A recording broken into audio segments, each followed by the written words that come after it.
Hello students, আমি অভিনন্দন চক্রবর্তী তোমাদের কাছে আবার একটি ক্যাশ বুকের অঙ্ক নিয়ে এলাম গ্র্যাটেড প্রবলেম ওয়ান অ্যাকাউন্টেন্সি থেকে। কোশ্চেন নম্বর 52, পেজ 41, ঠিক আছে। Question number 52।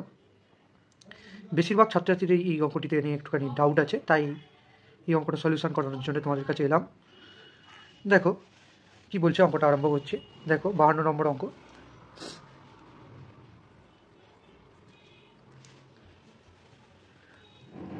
দেখো প্রথম অঙ্কটিতে কি বলছে একটু দেখে নিই। Prepare a cash book with cash and 2 bank columns from the following transaction: 2024 1st March, balance cash in hand rupees 6,000, UCO Bank 10,000, Canara Bank overdraft 5,000। তাহলে একটু আমি এন্ট্রিটা করে নিই।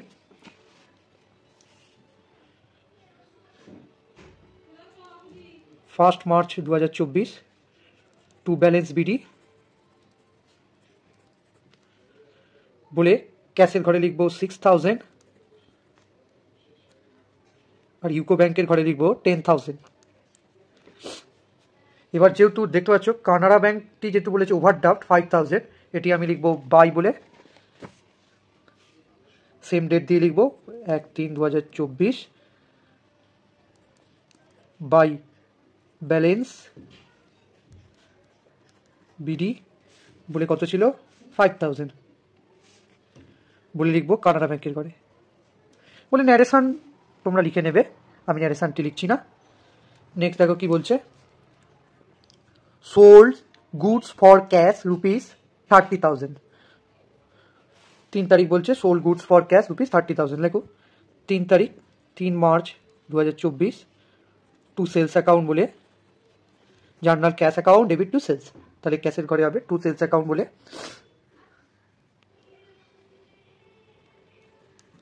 30,000। এবার আরও একটি কথা বলে দিয়েছে, যদি আমরা দেখি, which rupees 18,000 deposited in UCO bank, তাহলে সেই টাকাটি কোথায় গিয়ে জমা করেছে? ইউকো ব্যাংকে গিয়ে। তাহলে 3 তারিখ লিখবো 3/3/24, তাহলে ইউকো ব্যাংকে গিয়ে জমা করছে। জার্নাল কি হবে? UCO bank account debit to cash,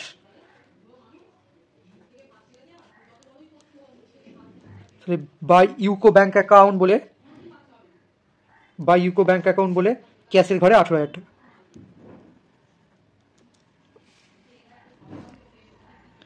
আবার আমি ক্রেডিট দিকে লিখবো 3 মার্চ 2024, আবার লিখবো আমরা 3 মার্চ 2024 টু ক্যাশ অ্যাকাউন্ট বলে ইউকো ব্যাংকের ঘরে 18,000। নেক্সট দেখো 6 তারিখ কি বলছে, দেখো, transfer rupees 8,000 from UCO bank to Canara bank.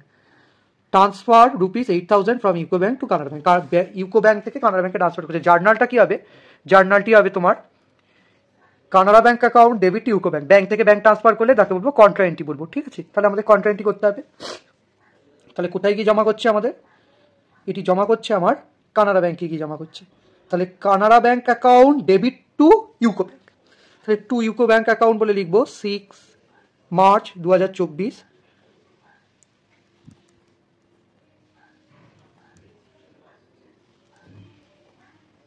Two UCO bank account বলে লিখবো কানাড়া ব্যাংকের ঘরে 8,000, এলএফের ঘরে একটি সি দেবো 6 March 2024 by Canara bank account বলে লিখবো, আবার এলএফের ঘরে একটি সি দেবো দিয়ে ইউকো ব্যাংকের ঘরে লিখবো 8,000।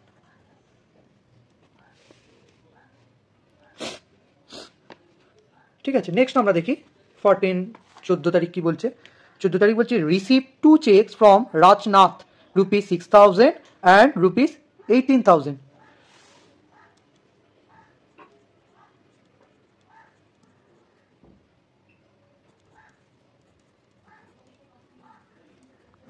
টু রাজনাথ অ্যাকাউন্ট বলে, তাহলে ক্যাশ অ্যাকাউন্ট, আমি যেহেতু এটা বিয়ারের চেক হিসেবে কনসিডার করছি, টু ক্যাশ অ্যাকাউন্ট বলে রাজনাথের ঘর ক্যাশের ঘরে লিখবো 14,000, 8,000 প্লাস 6,000 তাহলে ফার্স্ট চেকটি ছিল 6,000, সেকেন্ড চেক ছিল 8,000, তাহলে 14,000 লিখলাম। নেক্সট দেখো অঙ্কটি কি বলছে। 15 তারিখ বলছে first cheque is endorse to Prakash and the second is lodged with Canara bank. Canara ব্যাংকে গিয়ে লজ করা হয়েছে, আর সেকেন্ডটা কি করেছে, এন্ডোর্স করে দিয়েছে। কাকে? প্রকাশকে।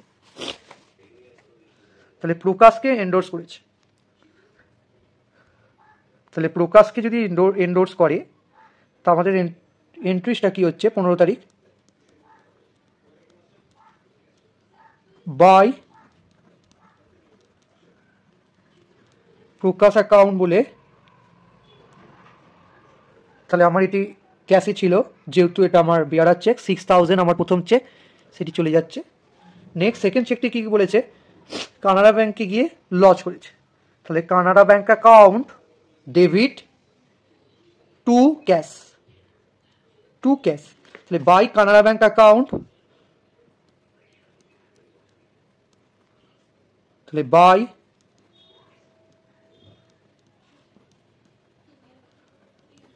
অ্যাকাউন্ট বলে ক্যাশের ঘরে 8,000 টাকা,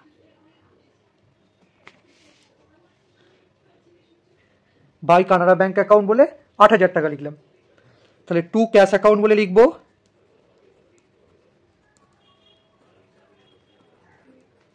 টু ক্যাশ অ্যাকাউন্ট বলে আমরা কি লিখবো, কানাড়া ব্যাংকের ঘরে লিখবো 8,000।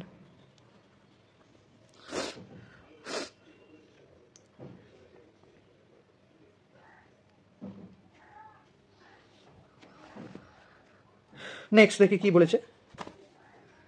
27 তারিখ বলছে bank allowed interest ₹400 but charges interest, Canara ব্যাংকে বলেছে ₹350, ওখানে 400 বলেছে, ব্যাংক ইন্টারেস্ট দিয়েছে, ব্যাংক ইন্টারেস্ট দিয়েছে। তাহলে bank account debit, UCO bank account debit to bank interest.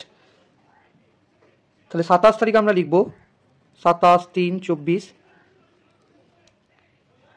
Two bank interest account বলে, কোন ব্যাংক দিয়েছে, ইউকো ব্যাংক, ইউকো ব্যাংকের ঘরে আমরা লিখবো 400 টাকা। নেক্সট আবার কি বলেছে, 350 টাকা আমাদের কি করেছে, দেখো 350 টাকা আমাদের ব্যাংক চার্জ কেটেছে কানাড়া ব্যাংক। তাহলে 27/3/24 লিখবো বাই ব্যাংক ইন্টারেস্ট চার্জেস, বা এটি ইন্টারেস্ট চার্জেস বলেও লেখা যায়, বাই ইন্টারেস্ট চার্জেস অ্যাকাউন্ট বলে কোন ব্যাংক কেটেছি, 350 টাকা কানাড়া ব্যাংক।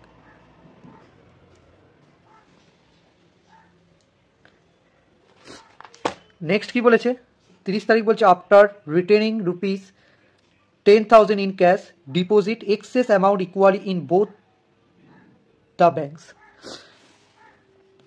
যে এক্সেস অ্যামাউন্টটা ক্যাশে বেঁচে থাকবে সেটা বলেছে দুটি ব্যাংকে সমান ভাগে জমা করতে।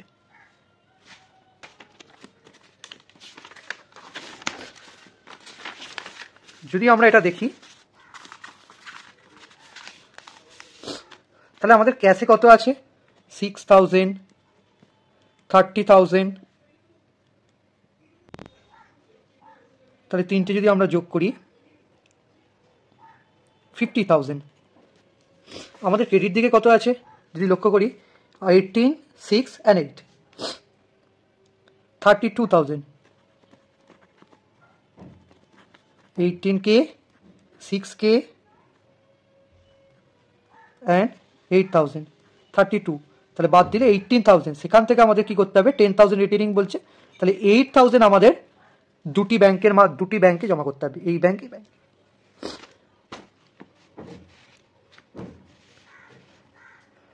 Bank account debit to cash, bank account debit to cash, তাহলে ব্যাংকে গিয়ে জমা করতে বলেছে, দুটি ব্যাংকে গিয়ে জমা করতে বলেছে, bank account debit to cash. তাহলে 30 তারিখ লিখবো 30/3/24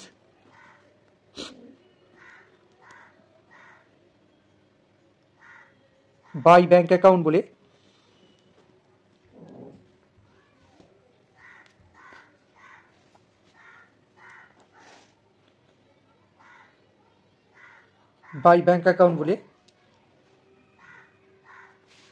দেখো কত হয়েছে 8000, তাহলে 8000 লিখবো আমরা ক্যাশের ঘরে।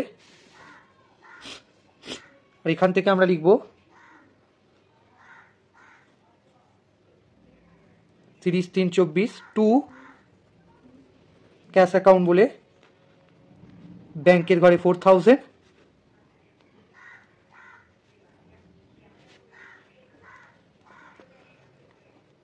আর এই ব্যাংক দেখো এবার যোগটি করে নিচ্ছি, এলএফ এর ঘরে সি দেবো, যেটি কন্ট্রাক্টই হয়েছে। এটি পেন্সিলে কাটার তোমরা চেষ্টা করবে।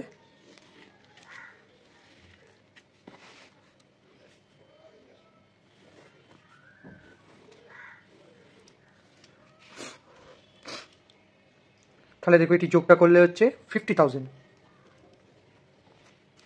দেখো ইউকো ব্যাংকের ঘরে যোগটি করে নেবো 28,000 and 4,000 32,400। এদিকে হচ্ছে তোমার 8,000 8,000 8,016 and 4,000 20,000। তাহলে এটি কি করবো, ডেবিট ক্রেডিট আমরা বোথ সাইডেই লিখবো।